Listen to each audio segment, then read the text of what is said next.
आपण मैंने देखि थे गोटे गोटे व्हाट्सएप ग्रुप रे एमती मेसेज सब आसी थे बा एमती लिंक आसी थे .apk लिंक यह है गोटे गोटे एप्स कौन सी ग्रुप रे लिंक आसी थे कौन सी ग्रुप रे एमती .apk फाइल आसी थे जहाँ को आपण मानक डाउनलोड करने कह जाई थे।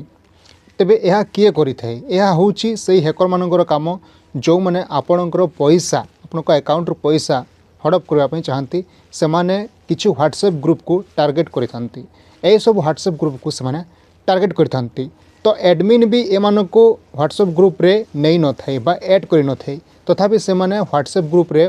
पहुँची जाए यही सब .apk फाइल मान पठाई थांती आ ए सब फाइल मानकर ना भी देखो आपण मैंने एटा जमते लिखाई PM किसान योजना PM किसान SBI योनो रिवार्ड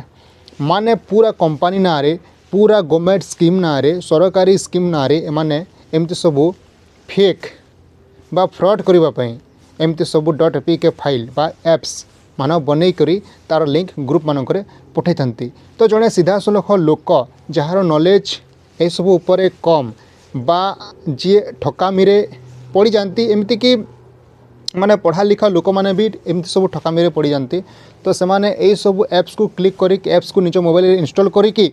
से माने निजर Aadhaar card number date of birth account number दे थांती जहाँफल OTP माध्यम बा कौन गोटे फ्रॉड करी जो हैकर बा चोर साइबर अपराधी आपण अकाउंट को खाली कर दी थाए। तो यही सब ग्रुप रे से माने सीधा सलख एंटर करि पारंती एवं कौन लिंक जरिए से माने ग्रुप को आसी जाई पारंती एवं से माने यही सब जो लिंक बा एप्स रो लिंक .apk फाइल गुड़ा को पठाई थांती जहाँ द्वारा जड़े साधारण लोक पक्षरे जानिबा संभव होई न थाए कहीं सेम टू सेम नाम पूरा देखा जाए एवं से भावे या द्वारा मुझे एप्लाय कले मत PM किसान मिलिबो बा SBI YONO state bank YONO जो रिवार्ड अच्छी से मुझे रिवार्ड पाइबी यही सब लोभरे से या इंस्टॉल करी यार माने या यूज करने को सी आगभर हुए जहाँ द्वारा से निजर अर्थ श्राद्ध करें। तो एमती सब फाइल गुड़ाक आपण मैंने एमती सब फाइल गुड़ाक केबे भी आपण मैंने .apk फाइल जो थाए कौन से लिंक थाए जोटा आपको जेन्युइन लगे ना एमती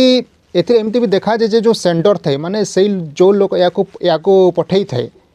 जो लोक या पठई दे से गोटे जेन्युइन ना तार रखी थाए जेन्युइन गोटे नंबर थी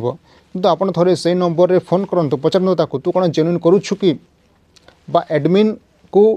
जदि कौन से व्हाट्सएप ग्रुप रे ए सब मेसेज जदि आसिला .apk फाइल डाउनलोड करने जदि किसी लिंक आसिला तेबे एडमिन को तुरंत आप इनफॉर्म करंतु संपृक्त व्हाट्सएप ग्रुप रो एडमिन को तुरंत इनफॉर्म करी ए सब मेसेज को डिलीट करने कहतु। तेबे आपण मन को बतई देवा चाहे ये सब स्क्रीनशॉट आप देखुंत ये जो हैकर माने माने गवर्नमेंट रो जो व्हाट्सएप ग्रुप अच्छी गवर्नमेंट अधिकारी व्हाट्सएप ग्रुप एटा अच्छी एमती सब ग्रुप मान को टार्गेट करने से पछौना। तो मोर अनुरोध जेकोसी ग्रुप रे भी जदि एमती सब लिंक आसिला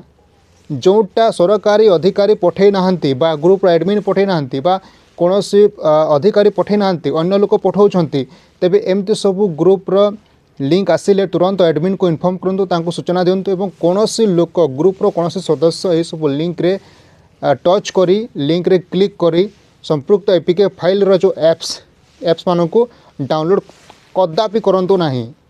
जदि आप डाउनलोड करेंगे तेबे एप्स तो खोल द्वारा आप निज आधार कार्ड नंबर मागिबो बैंक अकाउंट नंबर मागिबो पैन कार्ड नंबर मागिबो एवं OTP जदि मोबाइल को आसिला आपनकर OTP माध्यम सीधा सलख आप अकाउंट को से खाली कर दे पारिबे। तो होशियार हूँ कौन सी भी जदि लिंक आसे प्रथम कर्तव्य है जो व्हाट्सएप ग्रुप रो